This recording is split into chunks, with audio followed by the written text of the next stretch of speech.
और एक बात और कहना चाहूंगी कि लड़ाई लड़ी, पूरे दिल से लड़ी, लेकिन अगर प्रेसिडेंट बृजभूषण जैसे आदमी जैसा ही रहता है, उसका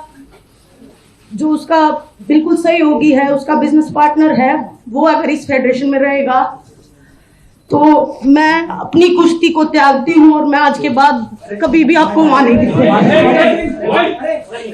तो बस सभी देशवासियों को धन्यवाद जिन्होंने आज तक इतना मेरा सपोर्ट किया और मुझे इस मुकाम तक पहुंचाया।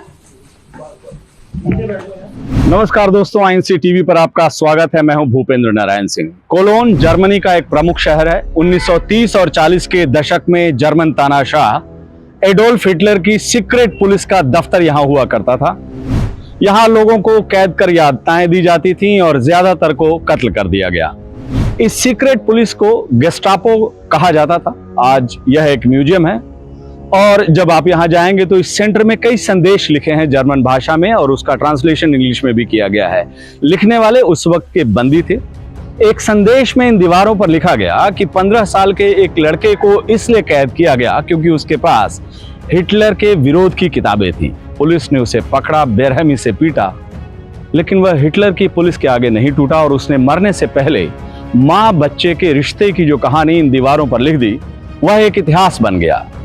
इस लड़के की माँ हर शाम अपने बेटे के लिए ब्रेड लेकर आती ताकि वह भूखा न रहे, और उसने दीवार पर लिखा, अगर कोई आपके बारे में नहीं सोचता तो इतना तय है कि आपकी माँ आपके बारे में जरूर और हमेशा सोचेगी। अब आते हैं असली मुद्दे पर। कांग्रेस महासचिव श्री रणदीप सिंह सुरजेवाला ने एक ऐसी फोटो अपने ट्विटर पर डाली जिसे देखते ही आपके आंखों में आंसू आ जाएंगे। ये फोटो दैनिक भास्कर अखबार द्वारा खींची गई है और शीर्षक है, पहलवान रोया नहीं करते। श्री सुरजेवाला लिखते हैं, एक आंसू भी हुकूमत के लिए खतरा है। तुमने देखा नहीं है आंखों का समुंदर होना। मोदी जी चुप क्यों हैं? उन्होंने लास्ट में लिखा, मोदी जी चुप क्यों हैं? चुप इसलिए क्योंकि उनको पता है जनता को उन्होंने खामोश किया है, और जब जनता खामोश है तो वो क्यों बोले। सितम पर सितम जारी है और मोदी जी चुप हैं। चुप तो वो उस वक्त भी थे जब 11 बलात्कारियों को गुजरात सरकार ने माफी दे दी, जिन्होंने एक गर्भवती महिला बिल्किस बानो के साथ बलात्कार किया था। उसके 3 साल की मासूम बच्ची को मौत की नींद सुला दी थी। अदालत ने समाज और इंसानियत के उन गुनाहगारों के लिए उम्र कैद की सजा सुनाई थी, लेकिन बीजेपी सरकार की मेहरबानी की वजह से वो अब आजाद हैं। कांग्रेस नेता श्री राहुल गांधी कहते हैं, उन्नाव भाजपा एमएलए को बचाने का काम हुआ, कठुआ बलात्कारियों के समर्थन में रैली, हाथरस बलात्कारियों के पक्ष में सरकार, और गुजरात बलात्कारियों की रिहाई और सम्मान। अपराधियों का समर्थन महिलाओं के प्रति भाजपा की ओछी मानसिकता को दर्शाता है। ऐसी राजनीति पर शर्मिंदगी नहीं होती प्रधानमंत्री जी?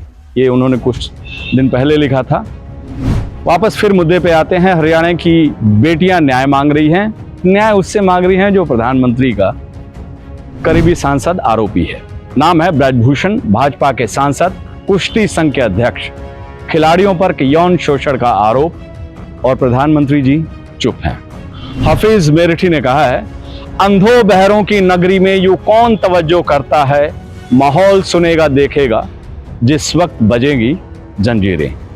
अब वापस आते हैं कोलोन शहर पर और उस 15 साल के बच्चे के जज्बे को सलाम करते हैं जिसने हिटलर के खिलाफ बगावत की और अपने मृत्यु से पहले उसने लिखा था कि अगर कोई आपके बारे में नहीं सोचता तो इतना तय है कि आपकी माँ आपके बारे में हमेशा सोचेगी। इतना तय है कि कोई आज के हालात पर सोचे या ना सोचे, बोले या ना बोले, लेकिन भारत माँ जरूर सोच रही हैं। नमस्कार।